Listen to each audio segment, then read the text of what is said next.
ഇവിടെ കരുത്ത് തെളിയിച്ചു കഴിഞ്ഞു നമ്മുടെ വനിതാ വള്ളങ്ങൾ. അതിമനോഹര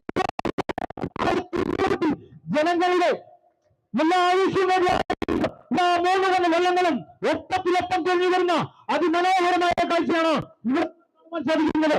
കൈയടിച്ച് പ്രോത്സാഹിപ്പിക്കുക. മുഴുവൻ ജലോത്സവ പ്രേമികളും കൈയടിച്ച് പ്രോത്സാഹിപ്പിക്കുക. ആരാണ് മഹാത്മായങ്കര ട്രോഫി 2026 നടക്കുന്ന 49ാമത് മഹാത്മായങ്കര ട്രോഫി ആരും ഒന്നാം ട്രാക്കിൽ വരുന്ന പ്രദേശികളാണോ, രണ്ടാം ട്രാക്കിൽ വരുന്ന ചുമരാണോ, മൂന്നാം ട്രാക്കിൽ വരുന്ന പ്രദേശികളാണോ, ആര് വേണം മഹാത്മായങ്കര ട്രോഫി?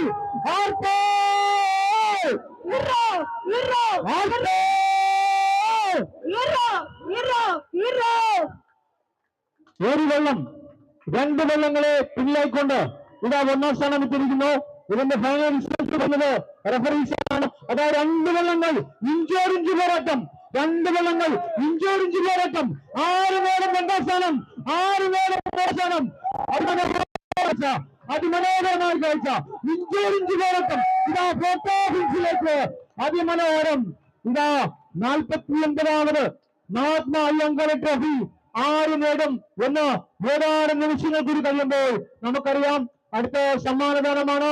റഫറി ഇവിടെ എത്തിച്ചേർന്നതോടെ തന്നെ സമ്മാനദാനം ആണ്ടിൽ അണിനിരക്കണമെന്ന് അഭ്യർത്ഥിക്കുകയാണ്.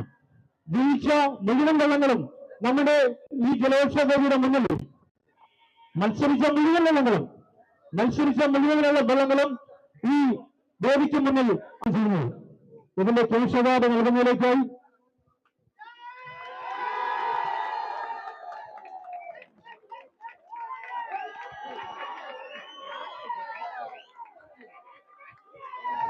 ഈ കേസ് അവാർഡ് നൽകുന്നതിലേക്കായി നമ്മുടെ പബ്ലിസിറ്റിയുടെ ശ്രീ കുമാർ അവരുടെ ആദരവ് ക്ഷണിച്ചു കഴിഞ്ഞു. അടുത്ത നമ്മളെല്ലാവരും ആകാംക്ഷയോടെ കാത്തിരുന്നു 49ാമത് മഹാത്മാ അയ്യങ്കാളി ട്രോഫി.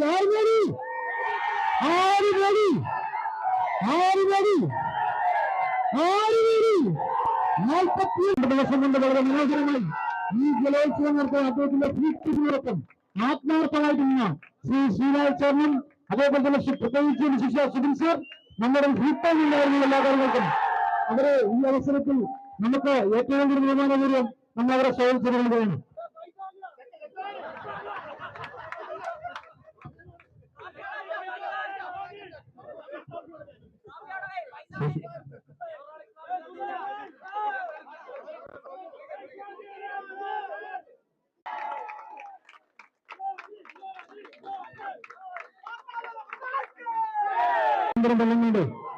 തീർച്ചയായിട്ട് 2 വർഷം വിജയിച്ച നീണ്ടമണ്ഡലത്തിലേക്ക് പ്രദേശം മുമ്പ് അമരക്കാരെ ക്ഷണിച്ചു കഴിഞ്ഞു. ഇതിന് ട്രോഫി സമ്മാനിക്കുന്നതിലേക്കായി നമ്മുടെ പ്രസിഡന്റ് ആനന്ദ് സിംഗ് ഈ ഹാറ്റൊന്നും വേദിയിലേക്ക് കടന്നു വരേണ്ടതാണ്. പ്രോഗ്രാം കമ്മിറ്റിയുടെ